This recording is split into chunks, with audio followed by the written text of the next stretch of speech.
صلی اللہ علیہ وسلم کے وصال ظاہری کے ایام قریب آئے تو حضور نے سرخ پٹی باندھی، تیز بخار ہے نبی کریم کو، 2 صحابہ سہارا دے کے مسجد میں لائے، نبی پاک علیہ السلام کو بظاہر سہارا دے کے لایا گیا۔ کریم رسول نے لوگوں کو جمع کیا، حضور آج کیا ہونے والا ہے، آج کیا کہا جائے گا، آج کس لیے میٹنگ بلائی ہے؟ نبی کریم کے کل صحابہ جب مسجد میں جمع ہوئے تو کھچا کھچ مسجد بھری ہے۔ وصال ظاہری سے چند یوم پہلے کی بات، نبی پاک نے فرمایا آج تمہیں کوئی جہاد کی ترغیب نہیں دینی، آج کوئی نیا پیغام نہیں دینا، آج تمہیں بتانا ہے کہ رب نے اپنے بندے کو اختیار دیا ہے، چاہے تو دنیا میں رہے، چاہے تو اس کی بارگاہ میں حاضر ہو جائے۔ اس عبد نے بارگاہ ربوبیت کی طرف لوٹنے کا ارادہ کر لیا ہے۔ حضرت صدیق اکبر رونے لگے تو صحابہ نے کہا تمہیں کیا ہوا؟ کہنے لگے سمجھ نہیں رہے، کسی کی بات نہیں کر رہے، نبی پاک تو اپنی بات فرما رہے ہیں، اس نے جانے کا ارادہ کر لیا۔ سنیے میرے بھائی، محبوب پاک نے فرمایا بھائی کسی شخص کو میری طرف سے کوئی تکلیف پہنچی ہو تو بدلہ لے سکتا ہے، بدلہ لے سکتا ہے، کسی کو تکلیف پہنچی ہو۔ صحابہ پھوٹ کے رونے لگے، محبوبہ کرم ہی کرم ہوا ہے، رحمت ہی رحمت آئی، آپ کے بارے میں گمان کرنے والا بھی دائرہ ایمان سے نکل جائے۔ حضور آپ کیا فرما رہے ہیں؟ فرمایا نہیں بھائی اٹھو۔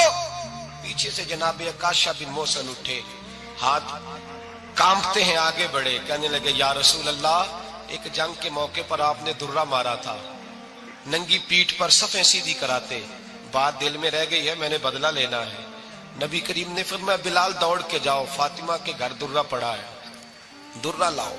سیدنا بلال حبشی کہتے میں گیا، دستک دی، سیدہ طیبہ طاہرہ حضرت فاطمہ فرمانے لگی بلال کیسے آئے ہو؟ اماں جی وہ درہ چاہیے تھا۔ سیدہ کو تشویش ہوئی، کہنے لگے بلال نہ تو جنگ پہ جانا ہے، نہ جہاد ہے، نہ کوئی ایسا موقع ہے، حضور کی تو طبیعت مبارک بظاہر بڑی علیل ہے، درہ کیا کریں گے؟ حضرت بلال عرض کرنے لگے اماں جی ایک صحابی بدلہ لینے لگے ہیں، صاحب طبقات نے جملے لکھے ہیں، کہتے ہیں بی بی صاحبہ نے درہ بھی دیا اور امام حسن حسین کو بھی باہر نکالا۔ فرمانے لگی عکاشہ سے کہنا 100 درے مارے، ان 2 شہزادوں کے جسم پر نبی پاک کے قریب نہ جائے، میں نے 2 بچے پیدا ہی اپنے محبوب پر قربان کرنے کے لیے کیے، ان کو لے جائے۔ حضرت بلال کہتے میں 2 شہزادے لے کے آیا، اور جب دروازے میں میں لے کے پہنچا تو نبی پاک نے دیکھا تو آنکھوں میں آنسو آ گئے، فرمایا ان کو بٹھا دو، مجھے پتا ہے فاطمہ نے کیا کہہ کے بھیجا ہے۔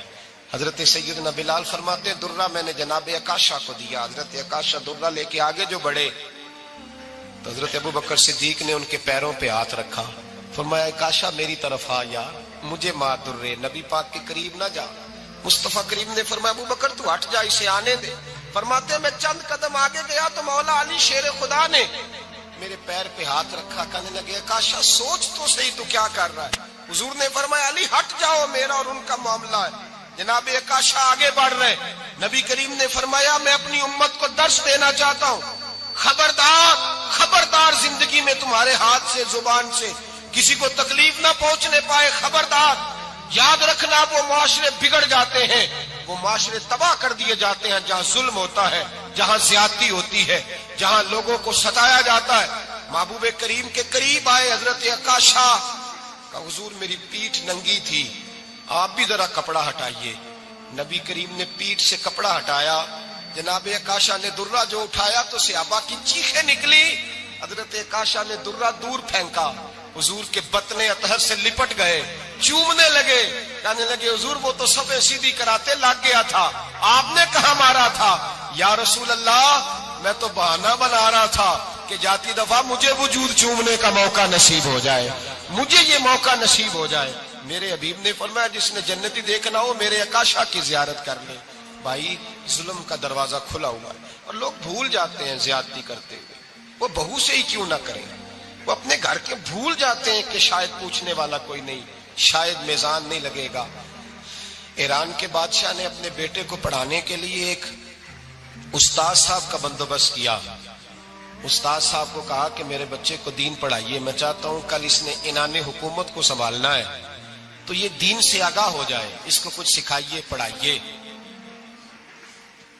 بہت نیک بزرگ بڑے درویش عالم پڑھانے لگے، اسباق مکمل ہو گئے، دین کے اسباق قرآن مجید پڑھایا، احادیث طیبہ کا درس دیا، اصول فقہ سے روشناس کرایا۔ جب بچے نے مکمل تعلیم حاصل کر لی اور آمین ہو گئی، دستار ہو گئی، فارغ ہو گئے، تو پھر ایک دن استاد صاحب نے کہا بیٹے کل تم نے ضرور آنا ہے، کچھ بات کرنی ہے۔ شہزادہ گیا ملنے استاد صاحب سے، استاد صاحب نے کنڈی لگا لی، ہاتھ میں درہ پکڑ لیا، مار مار کے پورے وجود کو زخمی کر دیا، کوئی غلطی نہیں، کوئی بات نہیں، مارا۔ اب بچہ آیا آ کے بادشاہ سلامت سے کہا کہ ابا جی سمجھ نہیں آئی، بڑا مارا ہے استاد۔ تو سیانے تھے نا بادشاہ، یہاں تو قاری صاحب روز کٹہرے میں کھڑے ہوتے ہیں، مولوی صاحب آپ نے میرے بچے کو کیوں مارا ہے؟ آپ 8,000 کے مولوی ہیں، میرا کئی کروڑ کا بچہ ہے، سویرے بدل لیں گے، خبردار آپ نے بچے کو ہاتھ لگایا، اپنی حیثیت میں رہے معاذ اللہ۔ جو قومیں استادوں کو کٹہروں میں کھڑا کرتی ہیں وہ ترقی نہیں کر پاتی، جو استادوں کو کٹہروں میں روز کھڑا کرتے ہیں۔ کہا ابا جی بڑا مارا ہے، تو والد بڑے سمجھدار تھے، کہنے لگے بیٹا استاد باپ ہوتا ہے، وہ زیادتی نہیں کرتا، کوئی بات ہوگی میں تیرے استاد کو کٹہرے میں نہیں بلاؤں گا۔ اماں سے بات کی، اماں کہنے لگی بیٹا میں تیرے باپ سے کیسے بات کروں، ڈرا تھا۔ وقت گزر گیا، 22 سال بیت گئے، 22 سال گزر گئے، بادشاہ کا انتقال ہوا، شہزادہ تخت پہ بیٹھا، پہلا حکم یہ دیا کہ میرے استاد کو بلاؤ، پہلا حکم۔ استاد جی بوڑھے ہو گئے تھے، چھڑی کے اوپر ٹیک لگا کے آئے اور بھویں سفید ہو کے جھک گئی تھیں، یوں آنکھ کھول کے بڑی مشکل سے دیکھا، کہنے لگے شہزادے حکم ہو۔ کب میں شہزادہ نہیں، اب میں بادشاہ بن گیا ہوں۔ استاد جی 22 سال بیت گئے، آپ نے مارا تھا، پر وہ درد چونکہ زیادتی کی تھی، میرا قصور کوئی نہیں تھا، تو نہ میری روح سے درد گیا ہے نہ میرے جسم سے گیا ہے، میں بے اختیار تھا، پوچھ نہیں سکتا تھا، آج با اختیار ہوا ہوں۔ سب سے پہلے پہلا حکم آپ کو دیا، بلایا ہے، بتائے کیوں مارا تھا، کیوں مجھے مارا تھا، میری زیادتی بتائے۔ تو استاد، بوڑھے استاد کی آنکھیں آنسوؤں سے بھر گئی، کہنے لگے بیٹے بس آج کے دن کے لیے مارا تھا، یہ جو دن آ گیا نا میری زندگی میں اس لیے مارا تھا، یہ میں چاہتا تھا میری زندگی میں وقت ہے، آج کے بس میری مراد پوری ہو گئی۔ کہا صاحب کس لیے، مجھے بھی سمجھائے۔ آپ فرمانے لگے کتنی دیر ہو گئی تجھے مار کھائے ہوئے، کتنا زمانہ بیت گیا؟ کہنے لگا 22 سال۔ فرمایا زخم بھولے تو نہیں، درد ختم تو نہیں ہوئی، تمہیں بات 1 منٹ کے لیے بھی تمہارے حافظے سے محو تو نہیں ہوئی؟ کہا استاد جی روز رات کو یاد آتی، روز خیال آتا تھا۔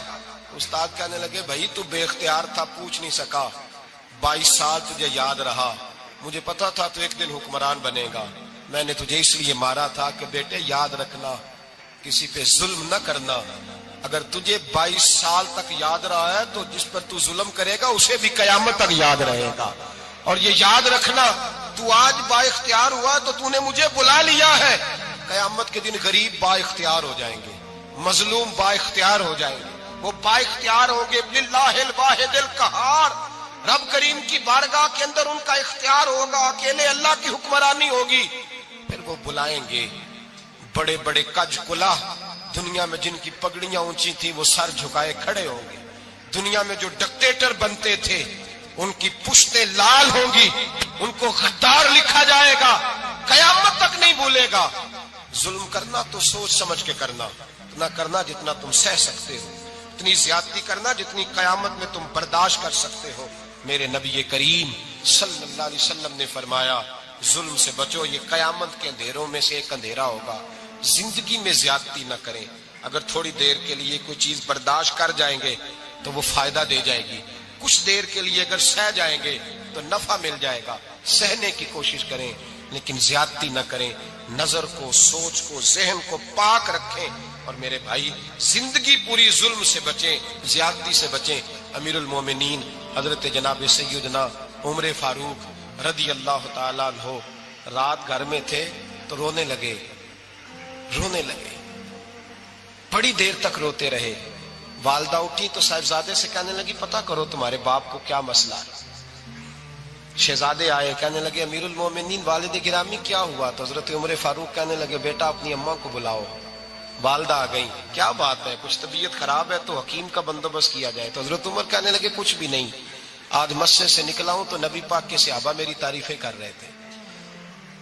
یہ حضرت فاروق اعظم کے وصال کے قریب کے دن ہے، تعریف تو حضرت یہ رونے کی بات ہے کہ خوش ہونے کی؟ آپ فرمانے لگے نہیں، سوچتا ہوں باہر تو میں اچھا رہا ہوں، پتہ نہیں گھر میں ہی کوئی زیادتی نہ ہو گئی ہو، پتہ نہیں تمہارے ساتھ بھی میرے معاملات ٹھیک تھے کہ نہیں، صحابہ تو تعریف کرتے ہیں، رو رہا ہوں تمہاری وجہ سے نہ الجھ جاؤں، بیوی ہی نہ کہے میرا حق ہی ادا نہیں کیا۔ یہ لفظ کہتے کہتے پہاڑ ہے یہ شخص، کیسر و کسرا کانپتے ہیں۔ حضرت عمر رو پڑے، بی بی سے کہنے لگے مجھے اللہ کی رضا کے لیے معاف نہیں کر دیتی؟ میرے اوپر بوجھ تھا امت کا، میں ساری رات مدینے کی گلیوں میں پھرتا تھا، دن سارا مسجد میں گزرتا تھا، میں تجھے وقت نہیں دے پایا، معاف نہیں کر دیتی؟ تو زوجہ کہنے لگی نہیں عمر، میں نے بھی زندگی میں اپنا کوئی سکھ چین نہیں دیکھا، کوئی چاؤ پورا نہیں کیا، میں کیسے معاف کر دوں؟ میں نہیں معاف کرتی۔ حضرت عمر زمین پہ بیٹھ گئے، رونے لگے، کہنے لگے چل معاف کر دے۔ کہنے لگی ایک وعدہ کرو، قیامت کے دن رب کریم کی بارگاہ میں میری سفارش کرو گے؟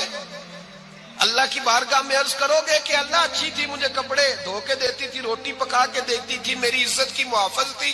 جناب عمر کہنے لگے تیرے ساتھ وعدہ ہے، رب اپنے فضل سے عمر کو جنت دے گا تو عمر تجھے جنت میں ساتھ لے کر کے جائے گا، تیرے ساتھ وعدہ ہے۔ میرے بھائی جن کے دلوں میں احساس تھا کہ ہم سے کوئی زیادتی نہ ہو جائے کسی جگہ، وہ تو یہاں تک معاملہ کرتے تھے، یہاں تک ان کا خیال رہتا تھا۔ عزیزو، ایک تو نظر میں حیا پیدا کریں، والدین کی بہت بڑی ذمہ داری ہے۔ لاکھوں بچے مرضی کی شادیاں کر رہے ہیں، ہزاروں گھر اجڑ رہے ہیں، یہ وہ والا زہر ہے جو ہر گھر میں تیزی سے پھیلتا چلا جا رہا ہے۔ پہلے ہم کہتے تھے کہ بچہ باہر نہ نکلے، اب کہتے ہیں اللہ کہیں موبائل لے کے تنہا نہ بیٹھ جائے، کہیں تنہا نہ بیٹھ جائے، کیا بنے گا اس کا اگر یہ گندگی اور یہ ایسا نشہ ہے جو اجاڑ کے رکھ دے۔ بخاری شریف میں حدیث ہے، قاضی ایاز مالکی رحمۃ اللہ علیہ نے بڑی تفصیل سے لکھی ہے، راوی حضرت انس بن مالک ہیں۔ ایک بندہ بڑی دور سے آیا نبی پاک صلی اللہ علیہ وسلم کی زیارت کے لیے، بڑی دور سے۔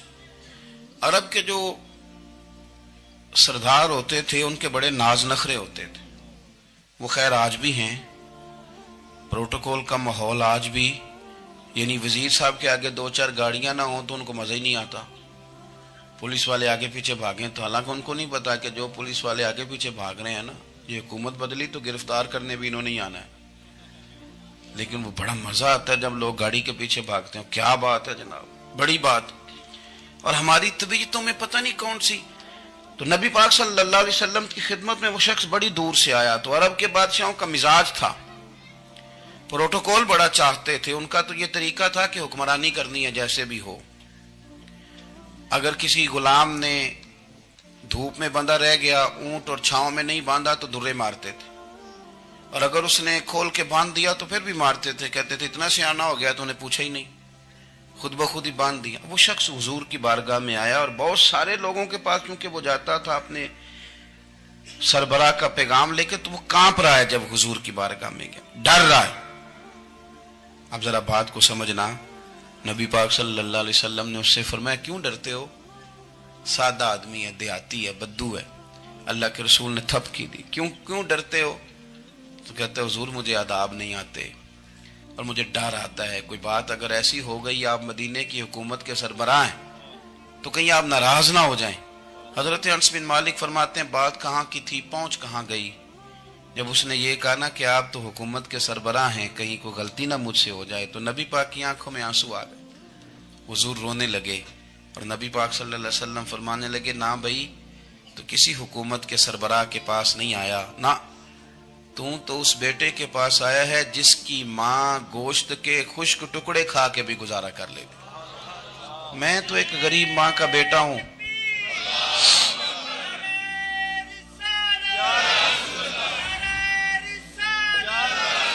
بھائی اگر آپ کا یہ ذوق بن جائے، دیکھو نا آج تو لوگ بھول جاتے ہیں نا، کپڑے بدل لیتے ہیں تو وہ سمجھتے ہیں کہ شاید سارا کچھ ہی بدل گیا، یعنی گاؤں سے آ کر پڑھنے والے بھول ہی گئے ہیں کہ کس کی ماں نے کتنا زیور بیچا تھا۔ لوگ بھول جاتے ہیں چیزوں کو، اپنے ماضی کو یاد رکھیں، آپ لوگوں کے ساتھ پیار کریں، آپ لوگوں کو موقع دیں، آپ تھوڑی سی اور کوشش کریں اس شخص تک جانے کی جو آپ کو مایوس نظر آ رہا ہے، پریشان نظر آ رہا ہے۔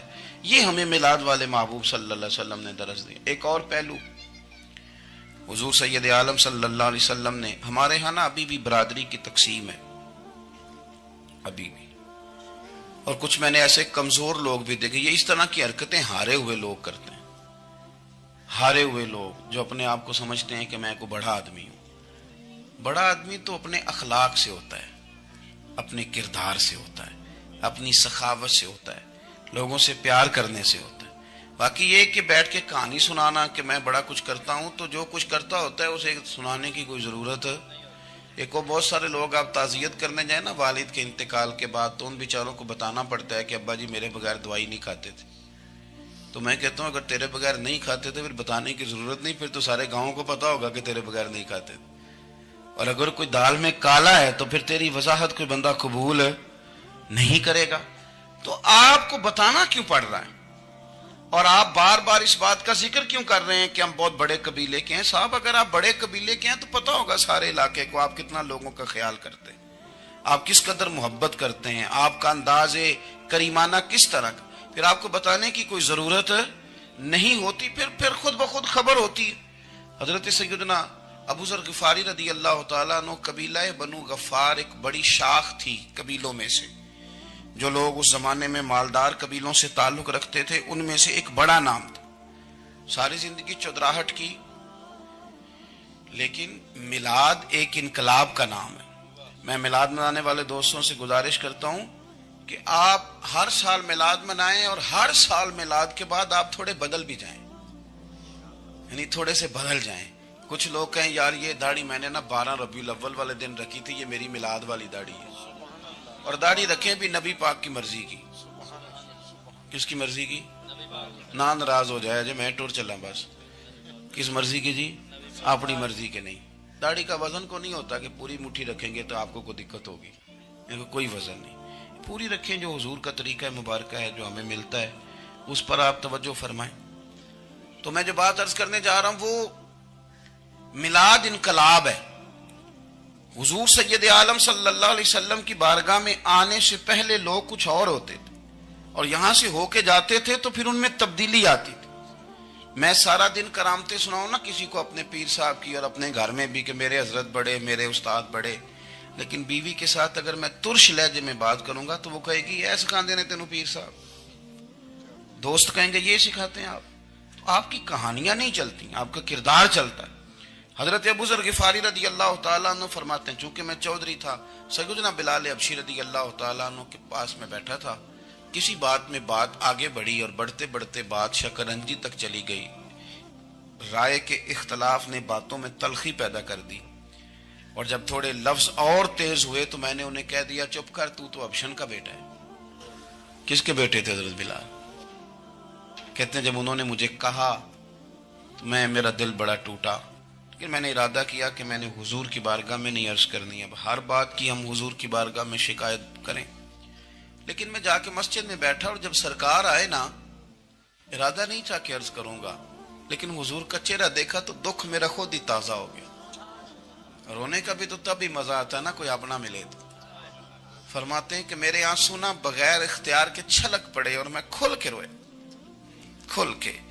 قربان جاؤں محبوب کے بھی حضور نے پاس نہیں بلایا, بلکہ نبی پاک اٹھ کے خود میرے پاس آئے اور مجھے کندھوں سے پکڑ کے سینے سے لگایا. اور جب میں کھل کے رو لیا تو حضور میرے آنسو پوچھنے لگے. کچھ شعر ایسے ہوتے ہیں جو کسی نے کہے ہوتے ہیں, اور کہنے والا جو ہوتا ہے وہ صاحب حال ہوتا ہے, تو اس میں کچھ خوبصورتی زیادہ ہی ہو جاتی ہے. ایک پنجابی کے شاعر ہمارے گجرات میں گزرے, بزرگ تھے, ان کا ایک شعر ہے, وہ کہتے ہیں ایک باری میری آنکھیاں چوں اونا نے اتھرو پونجے سن. ایک باری میری آنکھیاں چوں اونا نے اتھرو پونجے سن, ہن تے چسکا پہ گیا رونے دا. ایک باری میری آنکھیاں چوں اونا نے اتھرو پونجے سن, ہن تے چسکا پہ گیا رونے دا, تے ہر ویلے آہو زاری دا. تو میں روز رونے لگا ہوں, مزہ ہی بڑا آیا ہے جب سے محبوب نے چپ کرانا شروع کیا میرے عزیز. اور پھر حضرت بلال حبشی رضی اللہ تعالیٰ عنہ چونکہ حضور کے غلام تھے, اور انہیں پتا تھا کہ سرکار میری ناز برداری کرتے ہیں, حضور نے چپ کرایا. فرمایا کیوں روتے ہو؟ تو عرض کرنے لگے یا رسول اللہ صلی اللہ علیہ وسلم, اگر میں ابشن کا بیٹا ہوں تو میری تو غلطی کوئی نہیں نا, یہ تو تقسیم اللہ کی ہے نا.